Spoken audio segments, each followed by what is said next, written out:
আমি এসেছি আমার মুখটা দেখতে। হ্যাঁ, বহুদিন হয়ে গেছে মুখ দেখিনি, ভুলে গেছি আমি কেমন দেখতে, তাই একটু মুখটা দেখতে আসলাম।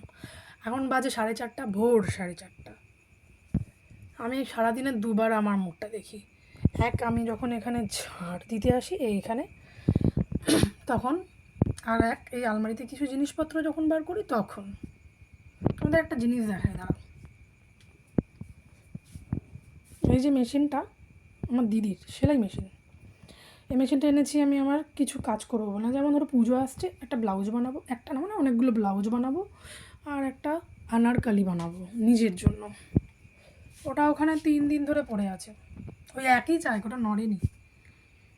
মানে বুঝতে পারছো, আমার কাছে আর টাইমই নেই, আমি কখন কী করবো। আর একটা জিনিস হচ্ছে, দেখো আমার সারা ঘর এলো পাথারির মতন নোংরা থাকে, মানে বিচ্ছিরি অবস্থায়। দেখো এখানে আমার ড্রয়ারও খোলা, কখন খোলে কখন কী জিনিসপত্র বার করে ওই জানে। আর এই যে পারফিউম টারফিউম ফেলে দিয়ে চলে গেছে, ও কোনো ব্যাপার না। বা চেনও খোলা বাইরের, কী বার করে নিয়ে গেছে ওই জানে। বুঝতে পারছো, এখন জন্তুটা ওই ঘরে ঘুমাচ্ছে, কাল সকাল হলে আবার এখানে এসে লড়াই যুদ্ধ হবে, তাই আর আমি গোছাই না, এরকমই রেখে দিয়েছি। ইচ্ছা হলো একটুখানি নিজের ভিডিও বানাই। মুখটা কেমনি লাগছে, অনেক পিম্পলে ভরে গেছে, এত অযত্ন।